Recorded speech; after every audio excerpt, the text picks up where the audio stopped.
Welcome to the latest Gold Invest interview. Today we have the pleasure of speaking with Alexander Miskovic, CEO of Terra Balcanica Resources, or TERA on the CSE. As the name suggests, Terra is exploring mainly in Europe, in Bosnia, specifically at its Vranic project.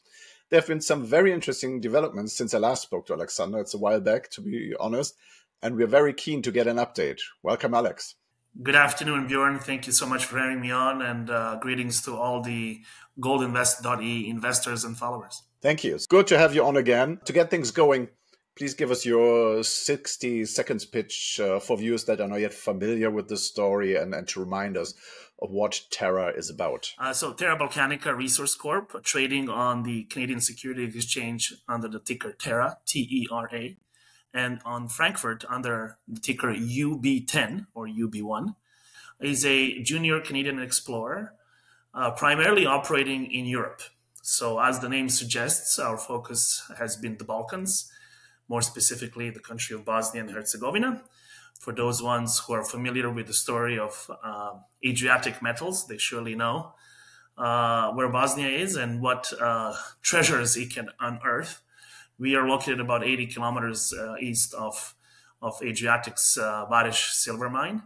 And in the region of Vranic, which is the name of our project, divided into two licenses, we have been exploring for the last 3.5, 4 years for a polymetallic suite of metals, including primarily zinc, lead, antimony, and silver. So those four. There's also gold involved as well, found in primarily two different targets. Found this side primarily two different targets. On the North American side, on this side of the Atlantic, is subsequent to our last chat. Terra has exposed itself, I think, very strategically to a very large swath of land in northern Saskatchewan, world famous Athabasca Basin, which produced 1/4 of all the uranium ever produced, which is where we are hoping to unearth some uranium successes. So 600 square kilometers portfolio option from Fulcrum Metals PLC, a UK-based company last year. That, I think, strategically exposes Terra Balcanica to both sides of the Atlantic Ocean, which I think is important. So North America, Europe, a very critical suite of elements, both critical elements such as antimony, silver, zinc, but also energy metals such as uranium. At a time, obviously, when we are all witnesses of critical shortage of many of these metals, and I project that shortage not to go away anytime soon. So we agree there, yes. Yeah, so that's in a nutshell what Terra Balcanica is. I think there's a very exciting time for us in the next 12 months, which I'm more than happy to inform your listeners about. Well, thank you very much for this introduction. As you said, I just want to add that, as you said, it's not only important to be geographically diverse, but also in the metals you have. And of course, critical metals, energy metals are two of the most important trends there in that regard over the last couple of years. Not only that, but longer. To continue, let's get to an overview of the Vranic property. Sure. Overall, what's the location, geological setting, infrastructure? We are located in eastern Bosnia, 168 kilometers of land divided into two licenses. Mm-hmm. We have done a very systematic, geologically prudent work over the course of 2020, 2021. The first drill hole took place in January of 2022. Over the course of those year and a half, we have identified 3 primary targets, of which we have since really focused on 2. One is called Trumavici, and the other one is called Brezhany. I'll tell you a little bit more about both.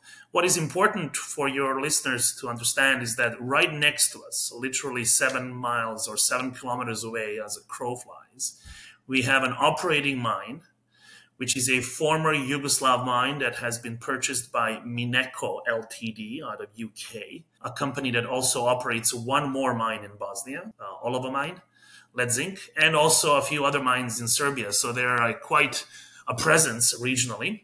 This mine produces, at least according to the latest information, somewhere upwards of 350,000 tons of lead, zinc, silver, antimony, gold concentrate. They're a private company, so it's actually difficult to really get any more information that you can except for the website.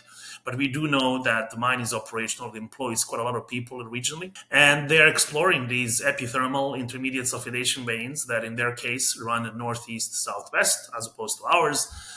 which are more or less the same type, just a different trend. To have a mine close by, I think, provides certainly an opportunity for us. So far, we have not engaged in any formal conversations with Mineco. However, it's still early days, and to have a mine which has both the crushing and the flotation circuit on site, exploring the same type of ore that technically we are finding on our properties, is something that Terra Balcanica could potentially leverage as a strategic partnership. Technically, for example, for those ones who know more about mining, would reduce, for example, capex requirements significantly. Always a concern in these times, of course. Although I'll tell you honestly that we haven't really gone to Srebrenica magmatic complex and this particular part of Bosnia just because there's a mine. The region was known as a mining district, but we wanted to go there with a different premise to search for porphyry copper deposits and whatnot.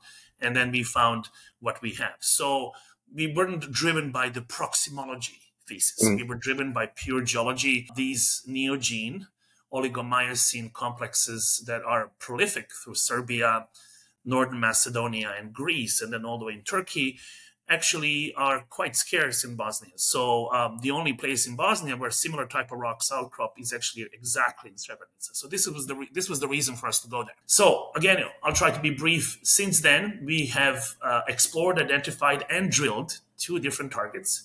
One is called Čumavići, which is a 7-kilometer long set of different targets. So they're kind of linearly disposed along the northwest-southeast trending structural feature, a fault, a place that has been explored by the Yugoslavs back in late 70s, early 80s, and they have even identified about 3 million tons or so of ore. However, what the Yugoslavs were searching was lead and zinc. They were not concerned about antimony and silver. But when we came over, drilled, investigated our core assays, we realized that actually we are sitting on a high-grade silver antimony target, not necessarily lead zinc, even though lead zinc is present. In Čumavići area, we have drilled 3 different targets. One is called Seoce, the other one is called Čumavići Ridge, and the third one is called Čumavići Crest. They are, obviously Čumavići Ridge is the one that received the most attention so far. We have about 2,500 meters or so of drilling conducted there. The beauty of the system, it's high grade, average grade between 500 and 700 grams per ton. Okay.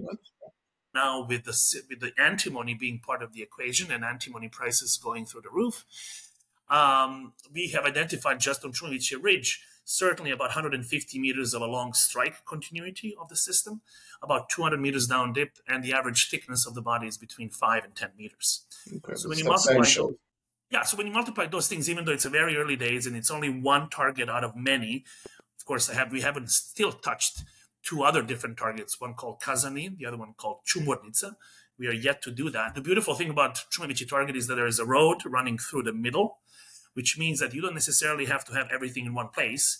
You can add those critical tons and ounces by basically collecting a little bit from different places and then trucking, let's say, all of that ore to a nearby flotation and crushing circuit. That's kind of a beauty of it. Although, of course, we would want to have everything in one place if we could. And that's why we are focusing primarily on Čumavići Ridge and Čumavići Crest. When it comes to Vranic, located 13 kilometers to the southeast, we have a geochemical target, quite large in size, 650 times 500 meters across, that coincides in space exactly with a massive conductivity and magnetics target. These geophysical techniques were deployed by Terra Balcanica in May of 2021, and we have identified a coincidence of conductivity, magnetic anomaly, and obviously all the geochemical wildcards that were thrown at us.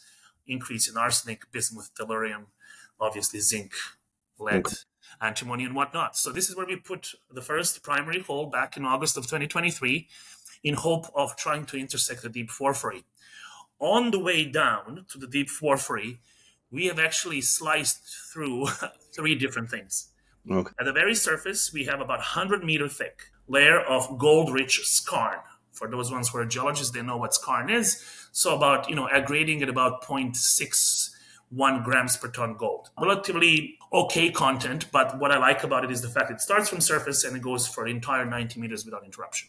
Okay. We have subsequently drilled 4 more holes into this superficial gold layer, and we are going to be releasing those results fairly soon. On the way down to the porphyry, which we, by the way, have intersected, we have sliced through a zone of 20 meters wide, polymetallic intermediate sulfidation, structurally controlled ore, which projects towards the northeast and shallows as it goes, rich in antimony, silver, lead, and zinc, primarily silver and antimony. And that was the discovery announced on the 20th of January of this year, 2025, for those ones who are following the story. And then subsequently, underneath that, we actually did punch through a porphyry. However, the contents of the gold and copper were, at least in this primary virgin hole, were fairly limited.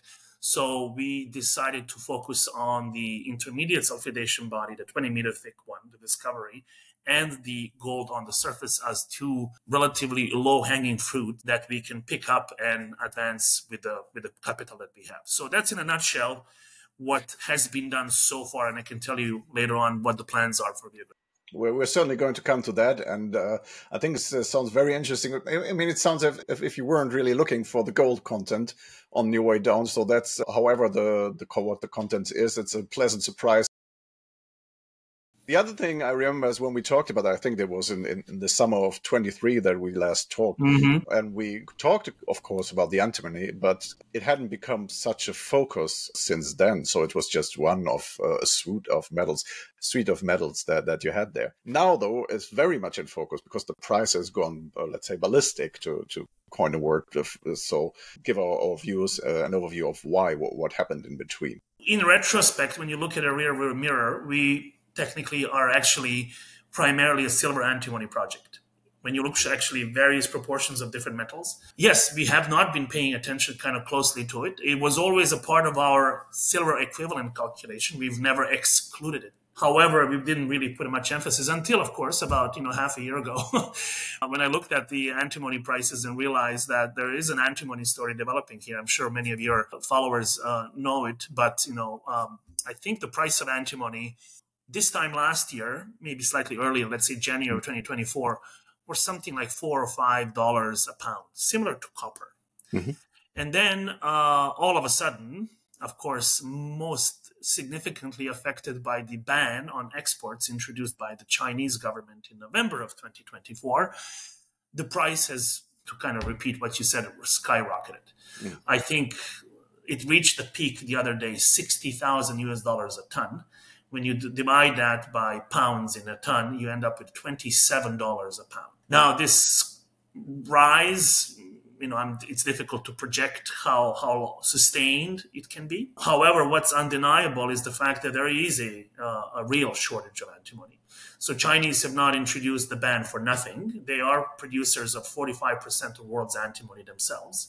And obviously, either out of the fear for long-term outlook or because they know something we don't, they put a ban. Of course, what that has done is just galvanize the story even more.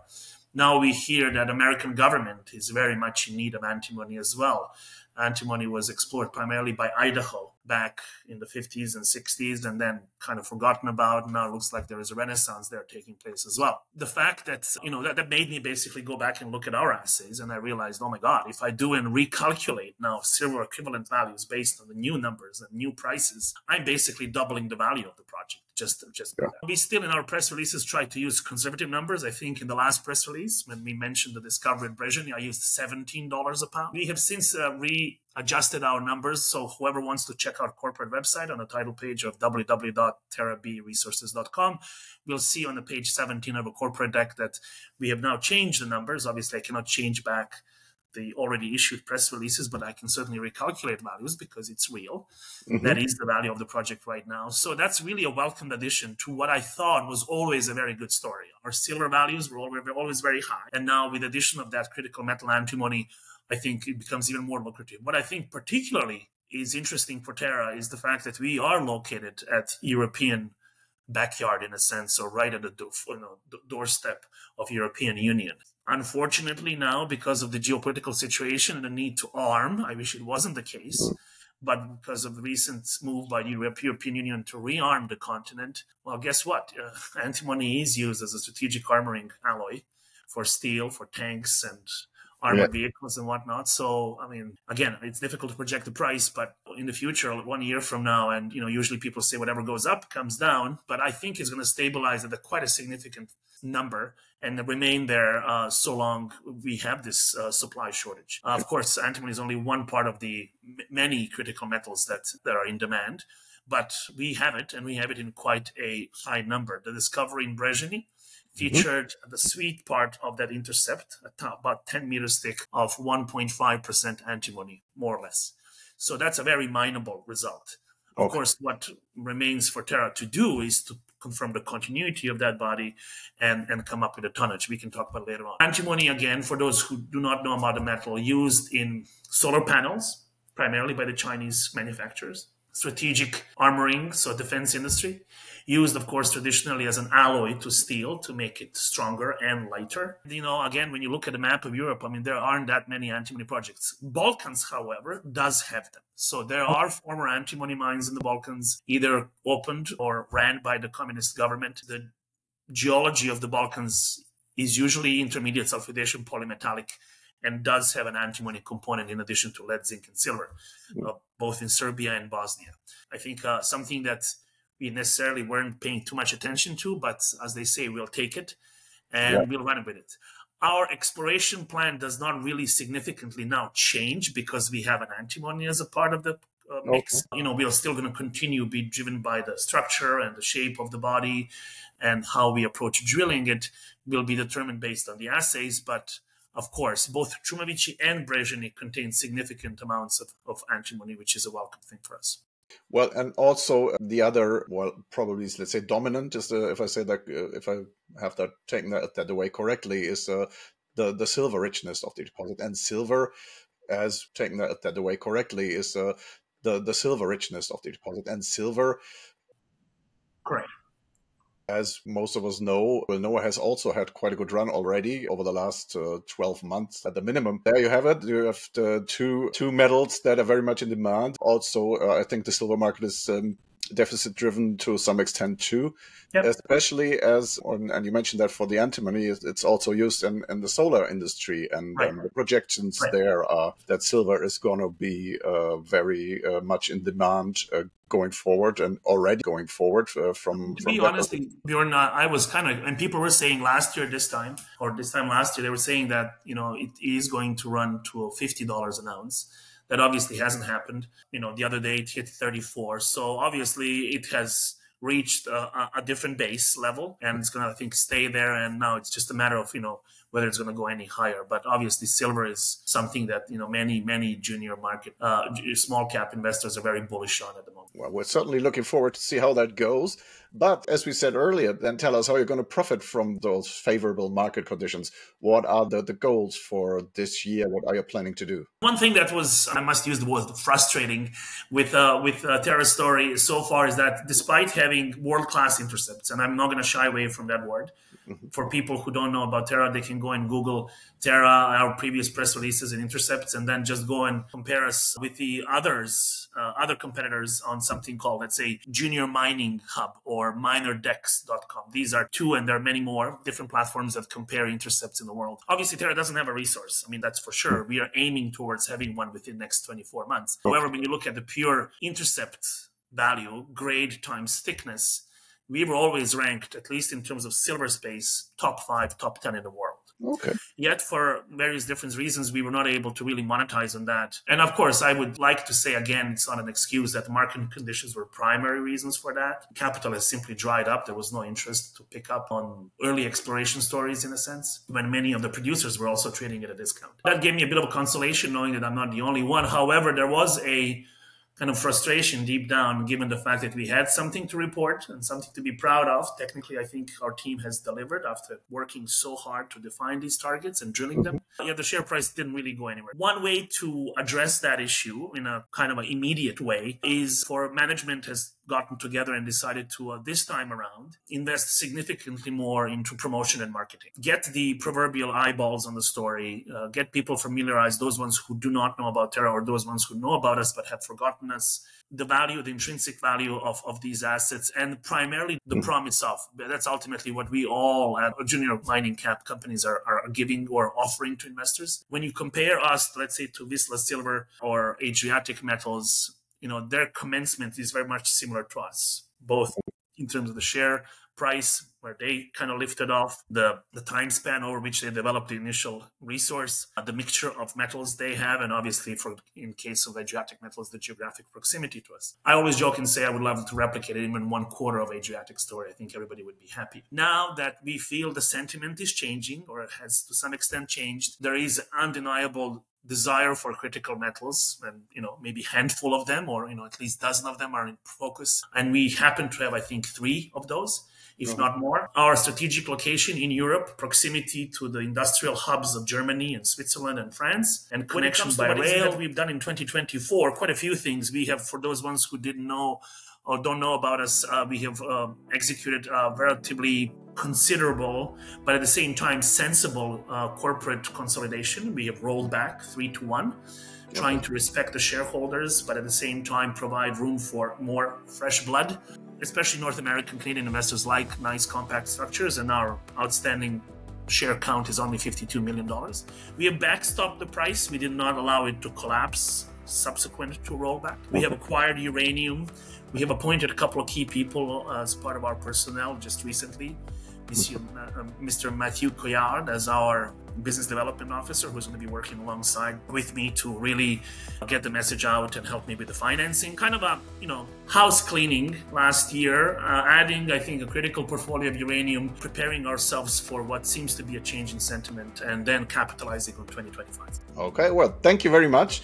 We're certainly up to speed now, and we can't wait to hear the next results and hear when you start drilling. Thank you very much for taking the time. Absolutely. All of that is going to come very soon. Thank you so much for your time, Bjorn, and I'll talk to you soon.